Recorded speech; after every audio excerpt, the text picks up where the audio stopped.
ClickUp, c'est un outil de gestion de projet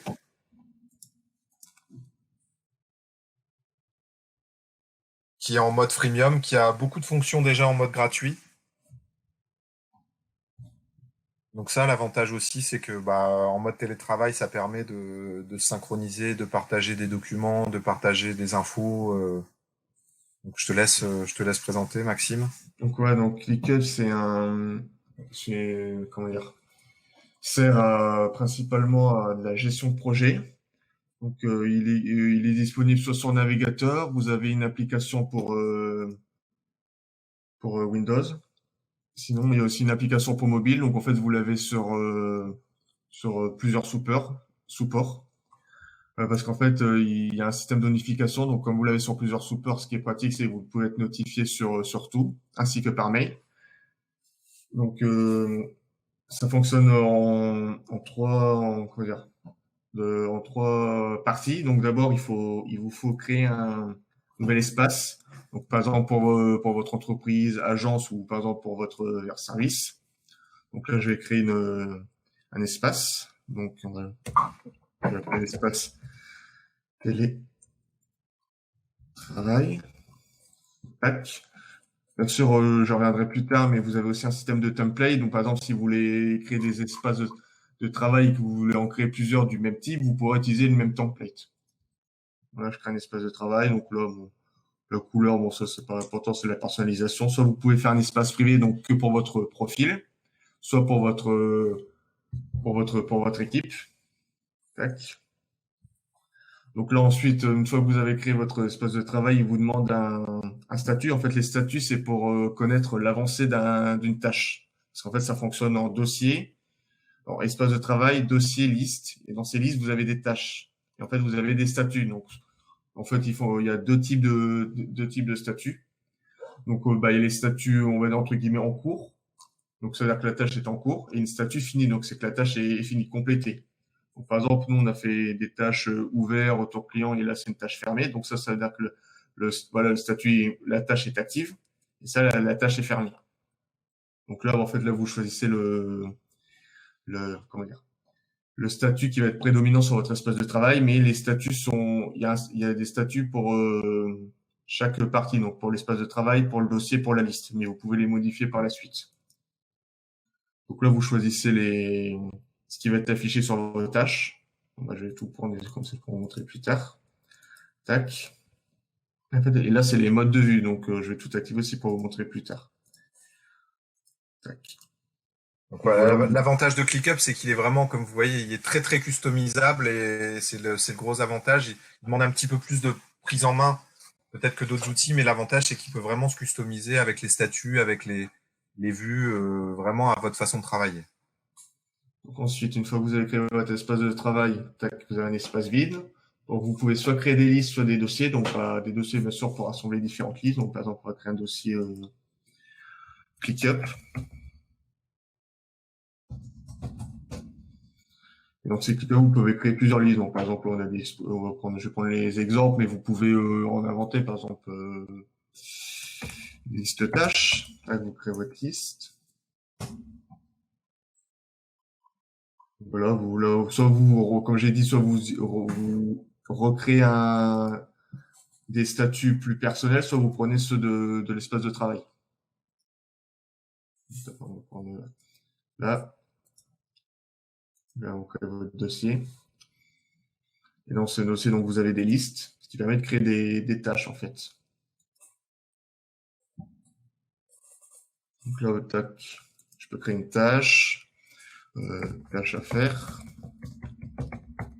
Donc ensuite, vous pouvez l'assigner aux membres de votre équipe. Par exemple, je vais l'assigner à Adrien. Vous pouvez mettre la deadline dans ce système de calendrier, ainsi que la priorité urgent, normale, pas urgente. Donc je la crée. Donc Adrien, il sera notifié dans cet espace-ci où il aura une notification pour lui dire voilà, vous avez cette tâche à faire pour quand. C'est pour ça que c'est pratique de l'avoir sur plusieurs supports. Donc comme ça, vous pouvez être notifié de plusieurs façons. Et ensuite, vous avez l'inbox.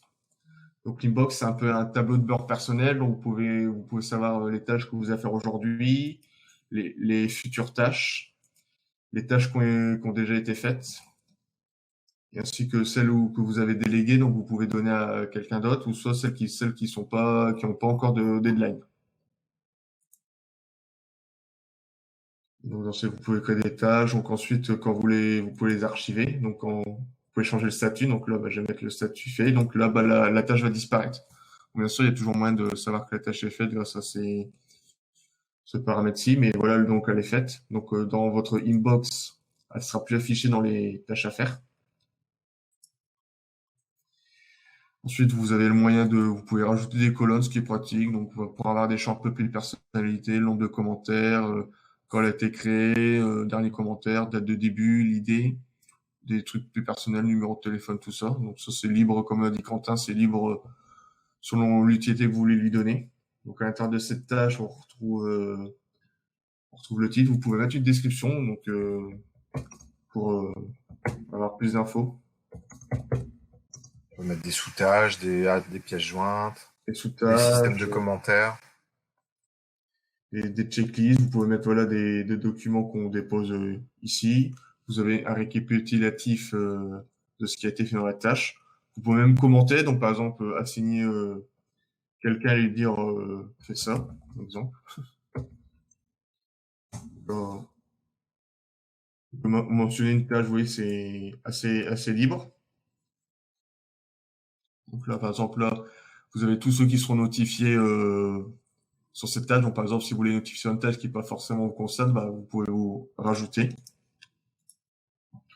Il y a aussi comment dire, là, vous avez aussi différentes vues. Donc là, on a la vue liste, c'est la vue selon votre préférence. Donc, une vue board, qui est plus en forme comme ça.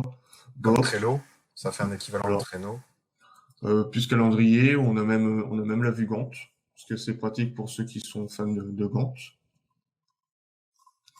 Ensuite, vous pouvez rajouter d'autres vues. Donc, par exemple, ce qui est bien, c'est que vous pouvez rajouter un système de documents. Donc, vous pouvez rajouter des pages. Vous pouvez rajouter des infos, ce qui est pratique. Vous avez aussi un système de chat par dossier, ce qui est pratique si vous voulez communiquer sur la thématique du dossier. Ensuite, vous avez un formulaire. Vous pouvez créer des formulaires ce qui permet de créer un formulaire pour rédiger vos tâches. Donc, par exemple, si vous voulez que quelqu'un crée des tâches, mais que pas forcément vous ne pas lui donner accès au dossier, vous pouvez lui envoyer le formulaire, il remplit le formulaire et ça créera automatiquement la tâche. Ouais. Donc ça, c'est bien pour personne. Je me demandais d'ailleurs si la vue embed, on pouvait pas même carrément le salon visio là, parce que si ça marchait dans daily.co, tu vois, le embed. Ça testé, mais sans doute c'est du code, donc oui, si. Donc là, l'idée, c'est que potentiellement, vous pouvez même mettre un salon de visio, et puis quand les gens y viennent, vous pouvez discuter directement. Ensuite, on a aussi ce qui est aussi l'utilité, c'est que vous pouvez partager vos dossiers, vos listes. Donc soit avec espace de travail, soit avec on va dire entre guillemets, des guests. Par exemple, des clients ou des partenaires. Donc voilà. Et ce qui est bien, c'est que vous pouvez ce qui est paramétrage, c'est que vous pouvez le partager chaque liste avec différentes permissions. Donc par exemple, le sprint, je voudrais que la personne puisse la commenter. Donc vous allez lui partager avec les permissions qui sont ici. Donc vous pouvez juste commenter, éditer, voir tout ça. Donc ce qui permet justement de donner accès à ce qu'il faut aux personnes qu'il faut. Ensuite, vous avez un système de buts. Donc là, vous pouvez créer des objectifs par exemple, pour des clients, pour vous, pour votre équipe, et les relier aux tâches concernées. Alors tout ça, c'est des fonctions qui sont pas dans la version gratuite, hein, parce qu'on vous montre là, parce que la version gratuite, on vous laisse regarder ce qu'il y a, mais là, c'est des fonctions plus avancées. Par exemple, on a un système de stats, tout ça. Ensuite, vous pouvez créer des portfolios, donc c'est selon ce que vous voulez faire, comme par exemple ici. Ou vous pouvez créer aussi des dashboards, donc avec ce que vous voulez récupérer comme info. Donc voici par exemple mon dashboard de gestion de projet. Bon là, j'espère que ça vous fait pas peur, mais vous pouvez faire plus simple que ce que j'ai pu faire. Donc voilà, vous pouvez ajouter des widgets, vraiment il y a de tout pour c'est vraiment un outil personnalisable. Mm. Ouais, c'est un outil très complet qui peut permettre, quand vous êtes nombreux dans une équipe, de vous organiser et de voir chacun quelle tâche lui est assignée et de s'organiser. Voilà. C'est vrai que ça implique un peu plus de prise en main que des systèmes comme Trello ou autres, mais c'est vrai que là, l'avantage, c'est vraiment très très customisable. Et bon, là, on va pas rentrer forcément dans le détail, mais nous, on travaille sur un système d'abonnement. On a vraiment pu le customiser avec notre vraiment à notre fonctionnement très très spécifique, quoi. Et a priori, enfin, il y a plein d'outils, hein, mais celui-là, ça a vraiment sa caractéristique, c'est vraiment qu'il peut vraiment se customiser à votre besoin et qui reste quand même relativement simple. C'est pas, voilà, donc, ça demande un peu de prise en main, mais c'est pas, franchement, voilà, c'est assez facile. vu qu'il y a plusieurs utilisations, vous pouvez vraiment personnaliser à votre façon. Donc,